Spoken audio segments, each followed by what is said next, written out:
aula de hoje... Bom, como é que as pessoas vão saber seu nome? Qual que é seu nome? Clara. Clara, então tá bom. E você vai ser professora igual o papai? Ah, legal. Bom, e na aula de hoje, qual é o tema que nós vamos falar? Improbidade administrativa. Isso, improbidade administrativa. Me conta uma coisa, filha. Esse tema é um tema difícil ou é um tema fácil? Como é que é? Quando você não ensina é difícil, mas quando você ensina é fácil. Ai, ótimo, meu amor. Assim, olha, transborda de amor. A Clara disse assim, ó, super humilde, que quando o papai dela ensina, o tema fica fácil, né, filha? Mas quando não ensina, aí fica mais ou menos complicadinho, né? Bom, tá todo mundo assistindo a gente e agora nós vamos ensinar, vamos fazer uma revisão de improbidade administrativa. Concorda, filha? Sim. Então vamos lá. Ó, abre aqui pro papai, aperta essa bolinha aqui. Isso, agora aperta aqui, amor. Olha lá. Hoje a aula é uma revisão sobre improbidade administrativa. Como a Clara acabou de lhe dizer, o tema, quando a gente estuda junto, fica fácil, mas se não for assim, ele é meio complicadinho, né? Você vai ver que improbidade é super fácil, concorda, filha? Sim. Então tá bom. Falei de improbidade administrativa, nessa revisão nós vamos combinar assim, eu vou lhe estabelecer algumas perguntas, e aí a partir dessas perguntas nós vamos respondendo e automaticamente eu vou lhe mencionar quais são os temas e quais são os artigos da 8429 que podem aparecer na sua prova. Vamos juntos, filha? Sim. Então tá bom. Olha só, quando nós falamos sobre improbidade administrativa, a primeira pergunta é a natureza jurídica da ação. E aí você deve pensar, poxa, um ato de improbidade, ele pode resultar em várias sanções. Olha lá, Clara, um ato ímprobo, um ato de improbidade pode refletir uma sanção civil, pode refletir uma sanção penal, pode refletir também, filha, uma sanção administrativa, e ainda é importante você lembrar que existem aqueles que defendam uma sanção política. O que é sanção política, filha? Não lembra, né? Então, vamos aqui lembrar o que é a sanção política. Veja você, a sanção política é a suspensão do direito de votar e ser votado. Então, no fundo, nós podemos ter todas essas sanções para quem pratica um ato de improbidade administrativa. Aí a prova vai lhe fazer a seguinte pergunta: qual é a natureza jurídica da ação de improbidade? Qual que é a natureza, filha? Deixa eu te contar um segredo. Civil. Aí, tá vendo? A Clara já sabe. A natureza jurídica, isso está pacificado pelo STJ e pelo STF, é uma ação que tem natureza civil ou cível, como você preferir. E o que isso reflete? Dois aspectos principais. O processo, a ação vai começar onde? Lá em primeiro grau de jurisdição.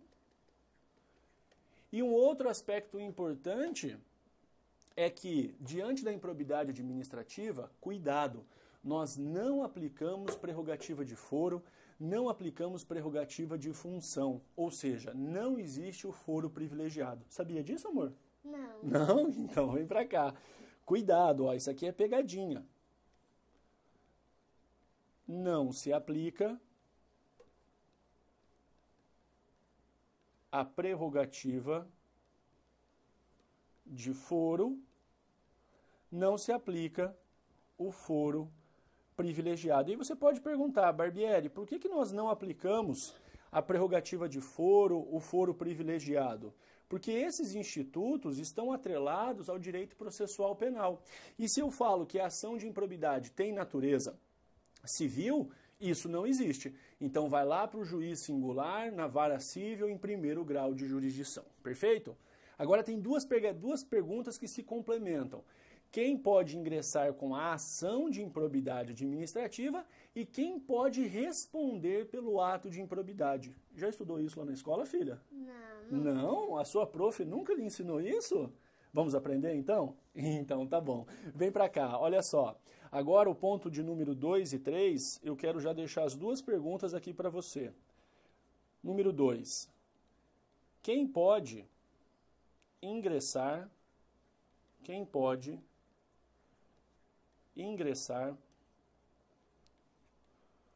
com a ação de improbidade? Com a ação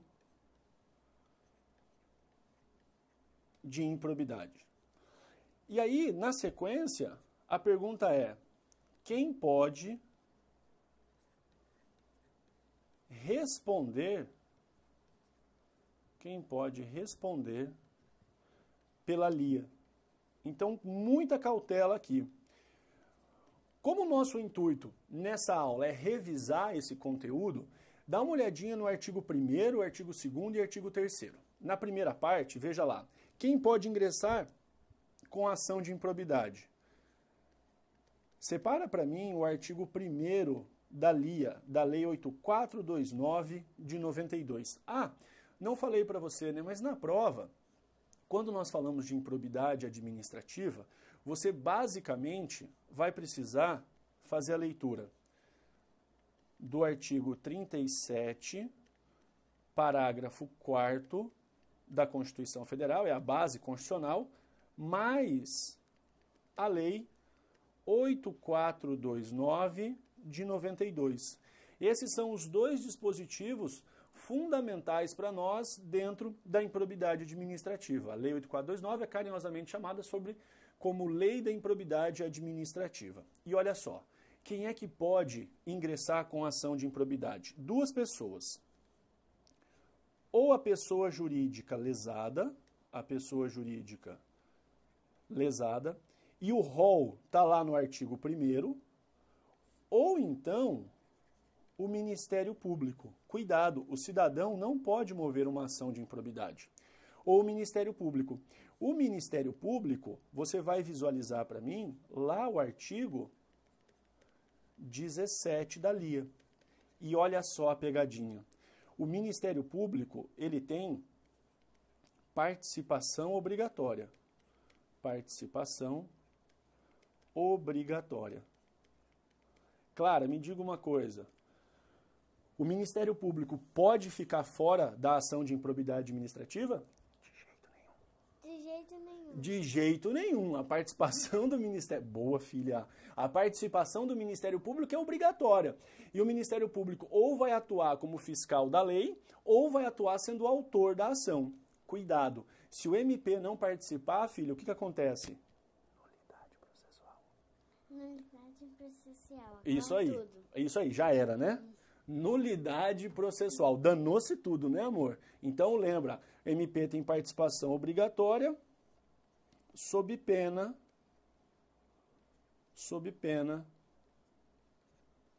de nulidade. Lá do artigo 17. Agora, veja você. Quem é que pode responder pela Lia? Quem é que pode, filha, praticar um ato de improbidade? Nós temos aí uma variedade de pessoas. Eu vou pedir agora para você olhar os artigos 2º e 3º da Lei de Improbidade. Então agora pega lá para mim os artigos 2º e 3º da Lia. Perfeito? Enquanto eu lhe explico, filha, você quer desenhar um pouquinho aqui? Uhum. É? Então tá bom. Então, ó, enquanto a Clara desenha aqui, fica à vontade, meu amor, eu vou lhe explicar o artigo 2º e 3º. A improbidade administrativa, ela foi pensada, ela foi criada basicamente para punir quem? O ímprobo, né? Então ela foi pensada para punir o agente público que pratica uma ilicitude, que tem enriquecimento ilícito, que lesa os cofres públicos ou que ofenda os princípios da administração. Pois é, então essa é a regra. A improbidade nasce para quê? Para punir o agente público desonesto. Mas aí o que acontece? Acontece que é possível que o particular também responda pela Lia, pela 8429. O STJ deu uma decisão bem interessante, isso está pacificado. Se o particular estiver sozinho, ele não responde por improbidade administrativa. Ele pode tipificar uma conduta do Código Penal, por exemplo. Agora, particular mais o agente público, o artigo 3º da LIA diz que aquele que não for agente público, ou seja, o particular, pode ter benefício direto, benefício indireto, ele pode de alguma forma induzir, concorrer para a prática do ato. E aí você vai lembrar, particular mais agente público, o que nós temos? Nós temos a possibilidade em que ambos respondam pela improbidade administrativa. Agora, particular sozinho não responde pela LIA, porque daí ele não consegue, né, induzir, não vai concorrer para a prática do ato de improbidade. Então ele precisa, o particular, para responder, estar acompanhado do agente público. Outra questão, e aí, né, posso citar um exemplo. Imagina que eu tenho uma empresa e em conjunto com o secretário de obras do município, nós vamos fraudar uma licitação. Isso é prática de improbidade administrativa. Eu respondo enquanto particular e aquele secretário, né, vamos supor, aquele servidor público, também responderá pela improbidade. Então, nós tentamos aí fraudar uma licitação municipal, ambos vão responder pela LIA. Aí o que acontece? O artigo 2º, o conceito de agente público é muito abrangente. E o artigo 2º, ele permite que quem tenha emprego público, quem tenha cargo público, o temporário, então todo mundo que está na administração como regra pode responder pela 8429. O STJ deu uma decisão interessante, ele falou inclusive do estagiário. O estagiário da administração pública quer dizer que ele tem um vínculo com a administração. Ele pode também responder pela improbidade administrativa, tá bom? Então assim, ó, muito cuidado com o artigo 3º, porque o artigo 3º é o particular. E aí o que acontece? O particular, ele pode sim responder pela LIA, desde que esteja acompanhado com o agente público. Joia, filha? Uhum. Prestou atenção? Gostei do seu desenho. O que é esse desenho aí? Coração e chuvinha vermelha. Coração com chuvinha vermelha. Podemos mostrar para o pessoal que está em casa estudando, filha? Vamos mostrar para eles? Olha que espetáculo de desenho. Olha aí, ó. Coração com chuvinha vermelha. Muito bem, meu amor. Agora eu vou continuar explicando um tema da improbidade. Posso, filha? Uhum. Então tá bom. Então agora, ó, eu vou pedir para você analisar os grupos da improbidade administrativa comigo. Vamos sair do ponto de número 3 e vamos para o número 4. 4. Ótimo, então vem para cá. Agora, quando nós falamos dos grupos da improbidade, esse tema tem um pouquinho de jurisprudência do STJ e do STF, com um pouco de legislação. Então fique esperto. Já separa para mim os artigos 9º, 10 e 11 e o artigo 12 da lei de improbidade. Então vem para cá, ó, ponto de número 4. Vamos trabalhar aqui os grupos da improbidade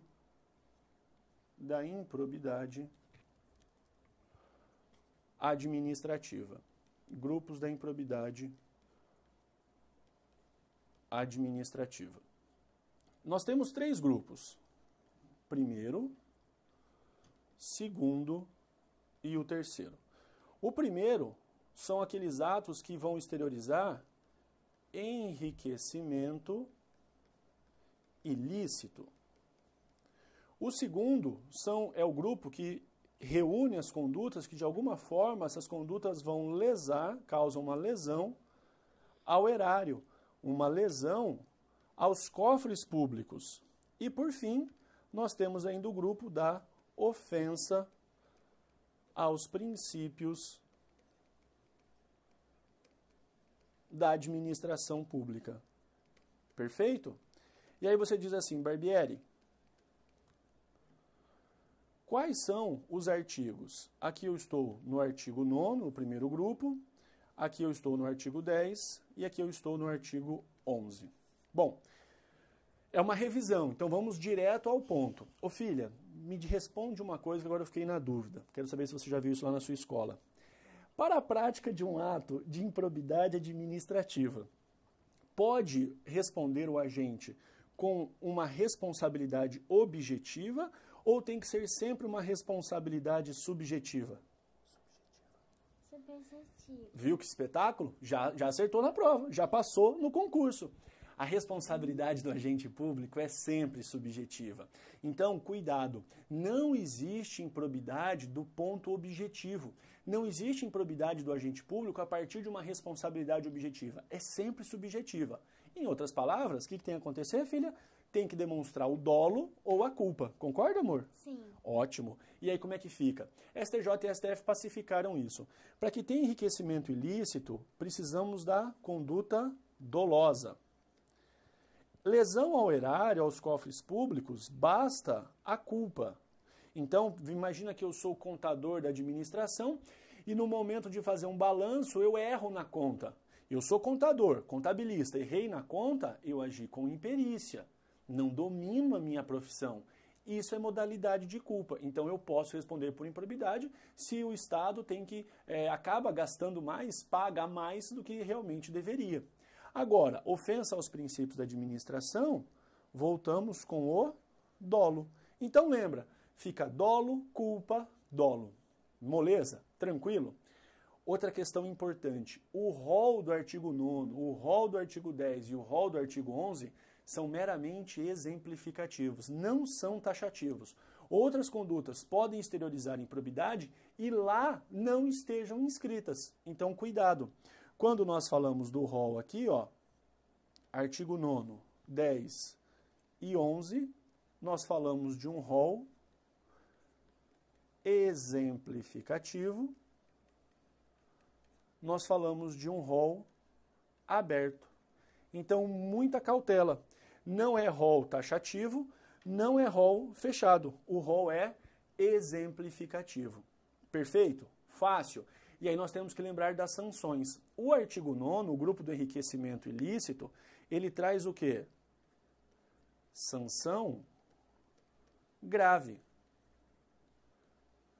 A lesão ao erário traz uma sanção média, já não tão grave assim. E a ofensa aos princípios da administração, uma sanção leve, mais branda. E onde é que eu visualizo isso? Artigo 12, inciso 1º, artigo 12, inciso 2º, artigo 12, inciso 3º da LIA. Tranquilo? Fácil até aqui? Aí pra gente, ainda dentro do grupo da improbidade, eu quero, assim, ó, um alerta, pegadinha. Vamos fazer o alerta, filha? Uhum. Tem uma pegadinha aqui na prova, não tem? A questão é a seguinte, se aparecer para você, e às vezes o examinador vai perguntar os incisos do 9º, do 10 e do 11. Se aparecer para você que alguém tentou fraudar um concurso público, gera improbidade administrativa, filha? Sim. Sim. Aí o que vai acontecer? A fraude a concurso público está lá no artigo 11, ou seja, a ofensa aos princípios da administração. Beleza. Agora, filha, e se fraudar a licitação? Fala lá para o pessoal que está estudando.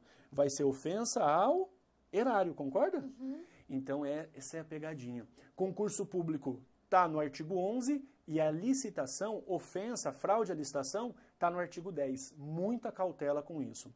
E depois, você vai estudar lá as sanções, e aí tem duas sanções que não são automáticas. Vamos aqui, ó, ponto de número 5.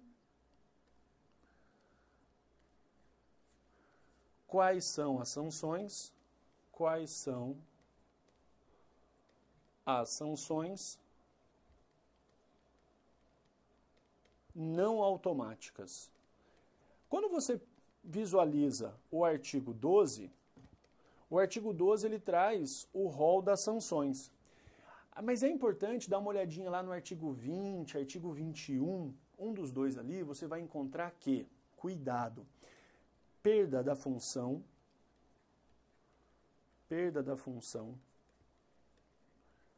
então para perder a função pública e aquilo que diz respeito a também suspensão, não é cassação, hein? Suspensão dos direitos políticos, somente com o quê? Essa é a pegadinha. Somente com a sentença judicial transitada em julgado. Perfeito? Fácil? Então, muita cautela com essas duas sanções, a perda da função e a suspensão dos direitos políticos. Só podem acontecer quando? Quando a sentença judicial transitar em julgado. Eu espero que você tenha gostado, né, filha? Uhum. Espero que tenha aprendido. Se você tiver alguma dúvida, entre em contato comigo. Filha, vamos passar o nosso WhatsApp para eles? Sim. Vamos? Então vem para cá. Qual que é o nosso WhatsApp, filha? Lembra? Anote aí. É o 47 9920 0304. Então é só precisando, entre em contato, que daí a gente responde pelo WhatsApp, né, filha? Sim. Papai não responde o WhatsApp todo dia? Sim. É. Filha, agora me conta uma coisa. O que você achou? Você achou fácil? Sim. Bem fácil, não ficou? Aquilo que era um bicho de 7 cabeças agora ficou super tranquilo, né, amor? Bom, então na nossa próxima aula eu vou continuar falando de improbidade administrativa com você, e aí eu quero fazer a marcação dos principais artigos. O artigo 17 ele é super processual, então é importante dar uma atenção para o artigo 17.